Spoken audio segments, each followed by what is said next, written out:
ఏమిటంటే I love the people of Andhra. నేను ఈ ఆంధ్రప్రదేశ్లో ఉన్న ప్రజలను నేను ప్రేమిస్తున్నాను. The reason why is that you have a heart that is hungry for God. ఎందుచేతనంటే మీకున్నటువంటి ఆకలి దేవుని కొరకై దాన్ని చూసినప్పుడు నేను మిమ్మల్ని ప్రేమిస్తున్నాను. When I see you, I see a heart of a child. ఎప్పుడైతే మిమ్మల్ని చూశానో నాకు అనిపిస్తుంది మీ యొక్క మరి మనసులు చిన్న పిల్లల మనసులతో పోల్చబడి ఉన్నాయి. And the Bible says, unless you're like a little child, you cannot enter into the kingdom of God. మీరు చిన్న బిడ్డలుగా మారితేనే తప్ప పరలోక రాజ్యము ప్రవేశించరని బైబిల్ చెప్తుంది. But also in the heart of a child, the child is so innocent that sometimes the child can burn his fingers.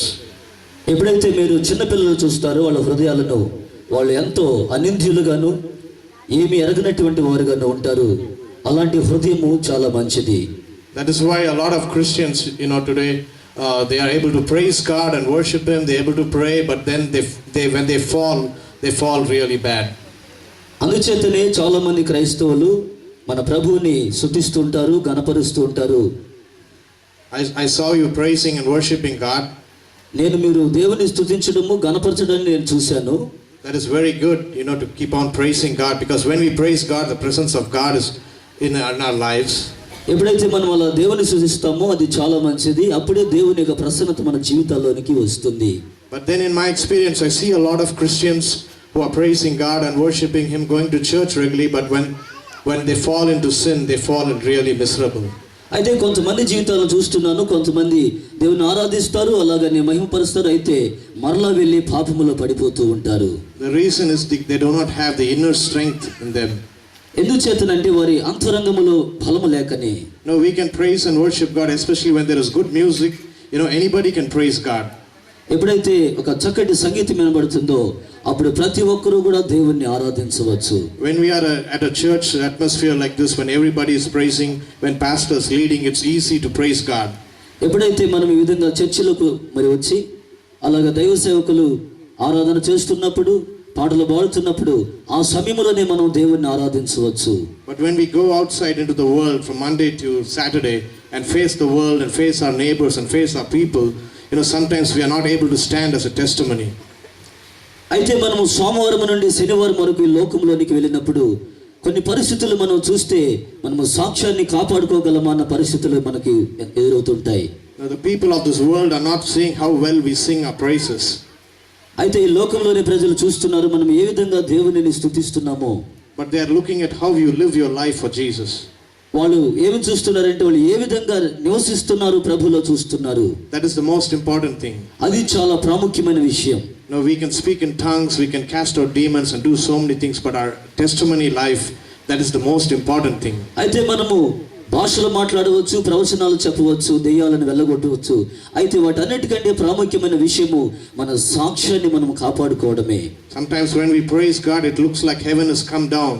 ఒక్కొక్కసారి మనం ప్రార్థన చేస్తున్నప్పుడు పరలోకమే మన మధ్యకు దిగి వచ్చినట్లు ఉంటుంది. But when we go home and with our relationship with our wives and husbands and sister-in-law and brother-in-law and the family, brothers and sisters, when we speak to them and sometimes something happens, it looks like hell has come down.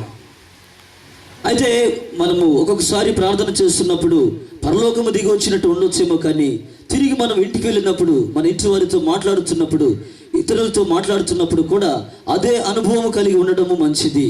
What does that mean? అది ఎందుకు చేతనంటే అర్థం ఏమిటంటే it means we have no strength. మన జీవితాల్లో నిజమైనటువంటి బలము లేకనే. Elijah, he was hungry and he had no strength. He told Lord, take my life, I have no strength to run in this battle. అయితే ఈ యొక్క యుద్ధ భూమిలో మనము దేవుని యొక్క బలము పొందుకోకపోతే ఈ యొక్క యుద్ధాన్ని జరిగించలేము. But the Lord sent the angel with a bread.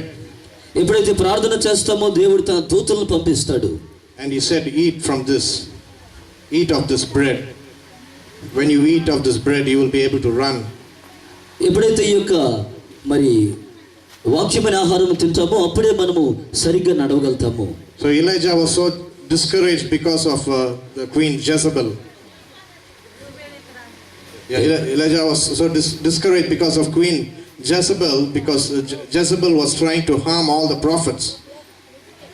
ఏలియా యెజబెలును గురించినటువంటి విషయంలో అనేక మంది ప్రవక్తలను ఆమె చంపించడాన్ని బట్టి ఎంతగానో ఆయన మరి ఆయన జీవితంలో కొంచెముగా So many times Jezebel spirits, come against us and try to discourage our run for God.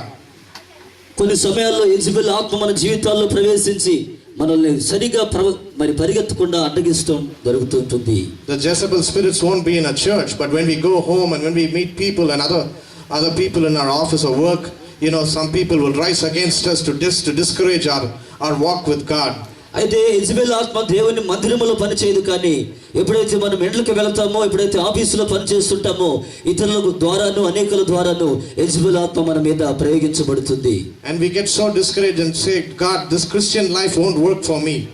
అయితే కొన్ని సమయాల్లో మనము ఆ విషయాలలో మనం నిరాశ చెందుతూ ఉంటాము. And we feel like just giving up. We feel like giving up. And కొన్ని సమయాల్లో ఎందుకబ్బా యొక్క ఆత్మీయ జీవితం అని వదిలిపెట్టాలనిపించే పరిస్థితులు కూడా వస్తుంటాయి. When I went to the US after ministering here with my dad, after I got married, I went to the United States. Marriage అయిన తర్వాత మరి సహోదరుడు మరి అమెరికాకు వెళ్ళినప్పుడు, and here, while I was in India, everything was comfortable. I was under my father's shadow, and everything was fine for me. But when I went to that foreign country and tried to live on my own, I had to face so many challenges. వాళ్ళ తండ్రితో పాటు ఉన్నప్పుడు చాలా ఆయన యొక్క నీడలో చక్కగా జీవితం కొనసాగుతూ ఉండింది. అయితే ఎప్పుడైతే ఇతర దేశాలకు యుఎస్ఏకి వెళ్ళాడో అక్కడ చాలా చాలా రకాలైన శోధనలు ఎదుర్కొనడం జరిగింది. Everything was so different. I didn't get the fellowship that I got here when I went to that country. అయితే అక్కడ మరి నిజమైనటువంటి సహవాసాన్ని కూడా పొందకపోవడము తన జీవితంలో అనుభవించాడు. I had no friends who would join with me and pray.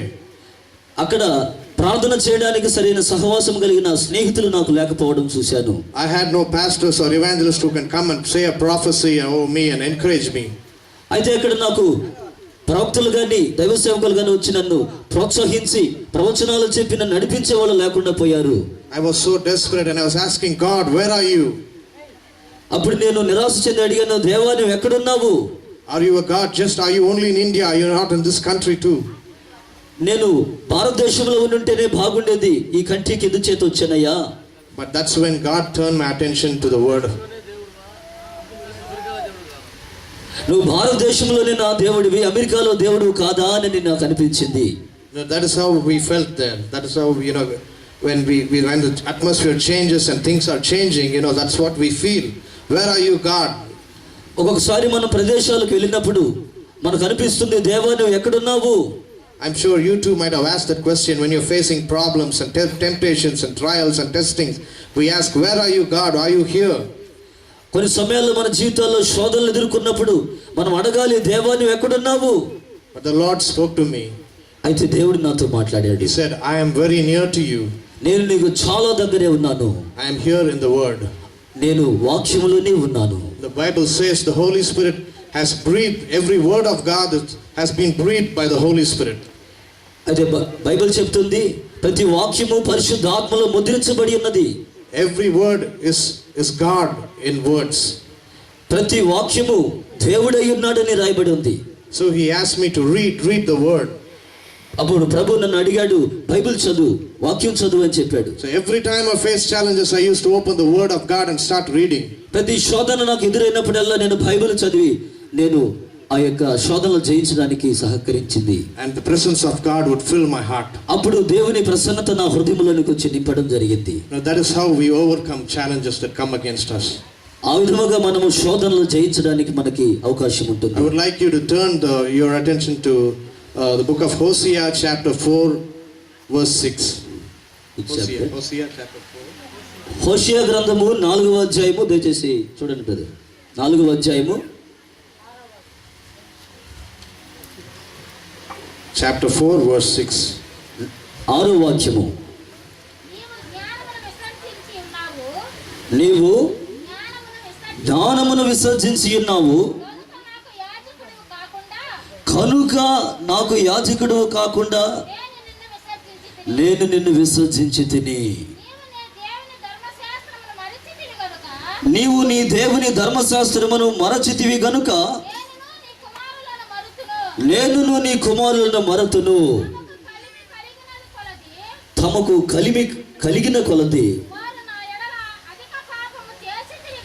వారు నా ఎడల అధిక పాపము చేసిరి గనుక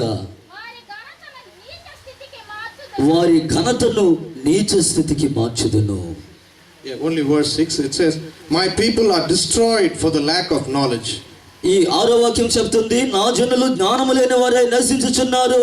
You know, this is the main thing that people, Christians, are falling everywhere. ఇది చాలా ముఖ్యమైన విషయము. క్రైస్తవులు ప్రతిసారి నశించిపోతూ ఉన్నారు. We hear of very great preachers who are preaching on the television and then one day they fall so badly. మనం వింటున్నాం, కొంతమంది మరి టీవీలలో ప్రసంగించే గొప్ప గొప్ప ప్రవక్తలు కూడా ఒక రోజున పడిపోతూ ఉన్నట్లుగా చూస్తున్నాం. Of course the devil is trying to destroy people's life. కావచ్చు, బహుశా ఈ యొక్క దురాత్మ మన జీవితాలను పాడు చేయాలని ప్రయత్నం చేయొచ్చు. But the reason why the devil is destroying the lives of Christian people is because they are destroyed for a lack of knowledge in the word of God. ఎందుచేత క్రైస్తవులైనటువంటి మన జీవితాలు నశించిపోతున్నాయో తెలుసా? కేవలము జ్ఞానము లేకపోవడం చేతనే. That is the most important thing that we as Christians need to know this. ఇది చాలా ప్రాముఖ్యమైన సంగతి, క్రైస్తవులుగా మనం తెలుసుకోవాల్సిన సంగతి. We can fast and pray, we can sing and do so many things, but we do not have a knowledge in the word of God. We cannot stand the testing that are coming against us. మనం పాటలు పాడవచ్చు, స్తుతించవచ్చు, అయితే ఈ యొక్క జ్ఞానము మన జీవితాల్లో లేకపోతే మనం సరిగ్గా నిలబడ